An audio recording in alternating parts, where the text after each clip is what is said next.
guys, so ayan, hugas na ako pagkatapos lang nilang mag-iftar. Kanina po pala.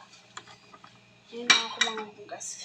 Kanina pa sila natapos. Dalawa na lang kasi sila magnanay. Nag-uwian na yung iba at babalik yung mga yan, mga 2 weeks, 3 weeks or sa weekend. Baka nandito sila. At dadating na din yung mga taga-Riyadh. So napagalitan ako kanina kasi 2 days na walang mga bisita, pero maaga akong bumigising para makapaglinis ng mga dapat linisin, maglaba ng mga dapat kabahan. Inaunti-unti ko na yung mga labahin ko, yung mga labahin nila at yung mga beddings na palitan. Nagpapalit na ako ng beddings kasi nga na 2 weeks or 2 weeks darating yung mga ibang anak niya, yung mga sa Riyadh. Kagaya ng last week, nagsabay-sabay sila, hindi ako prepared. Basta na lang kasing nagdatingan. So, akala ko walang dadating kasi wala naman silang in-inform. Mostly kasi pag may dadating, mag-inform yan sila 2 days bago dumating para i-ready ko yung pag-i-istihan o yung pagkakwartuhan, gano'n. Pero hindi sila nakapagsabi. Kaya parang nagsabay-sabay sila, like sunod-sunod, may dumating.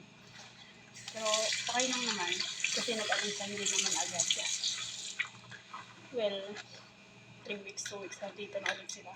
So, maaga akong gumigising ngayon na walang bisita kasi sinasamantala. Maaga din akong gumigising pag may bisita kasi makalat masyado yung buong bahay kapag nandito yung mga apo ni Tamda at mga anak niya. Sobra lahat ng sala makalat. So, kailangan kong malinis bago sila magising at bago mabisi dito sa kusina. So, wala talagang tulog kasi ang tulog ko na ngayon is alas 12 or alauna pag natatapos na sila kumain sa midnight. Since midnight naman sila kumakain. Ay depende pag gusto nilang kumain ng kanin, nag-aantay sila hanggang madaling araw. Pero hindi na nila ako nag-aantay pag 12 na. Tapos hindi pa sila mag-breakfast. Pinapatulog na ako. Pinapatulog na ako pag hindi sila kakain bago mag-alas 12. So ayun, ngayon sinasamantala ko lahat ng gawain. At napagalitan ako kasi namamalayan ni Tatla na maaga ako gumigising. Kasi nga, yung CR ko sa labas, dadaan ko sa gilid ng kwarto niya. Eh, may bintana doon. So, dinig lang pag nagbukas ako ng pinto palabas.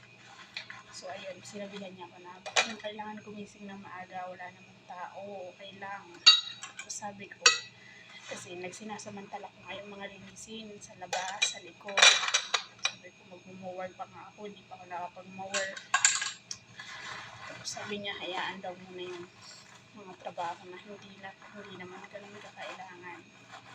Kasi pahinga daw at ilang araw daw darating na yung mga nasa Riyadh. Sobrang putos na naman daw kasi sabi pa niya is, alam mo naman yung mga yun, walang mga isip, hindi mag-isip, makikisabay sa gawain, ganyan. Pero siya ganun din naman. Pero yun na nga sabi niya. Mag-try na daw, matulog ko. So, yun. Sinabihan niya ako kanina, pero okay lang kasi ako din may hirapan pag pinakinggan ko siya. Mas okay na unti-unti ko ka ba para pagdating nila, wala na akong alalahanin. Tapos na. Para prepared na. Nakapagpalit na ako ng mga beddings na iba sa ibang room. Nakapag-linis na ako sa likod ng bahay. So, probably bago mag-eat ko na ulit pag-linis.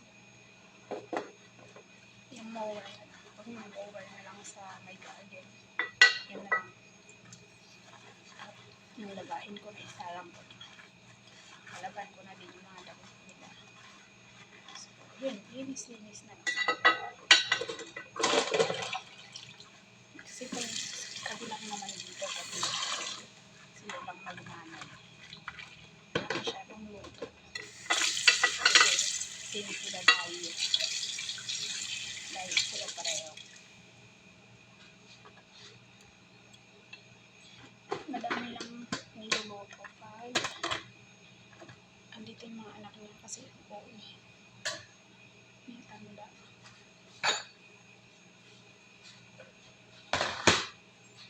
Kahit ayaw yung mga anak niya magluluto, siya magluluto pa rin siya.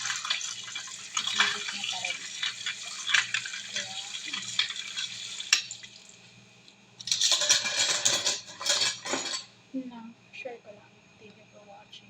It's been really nice. Siya ko lang. So, Sorry, Arabia. Bye!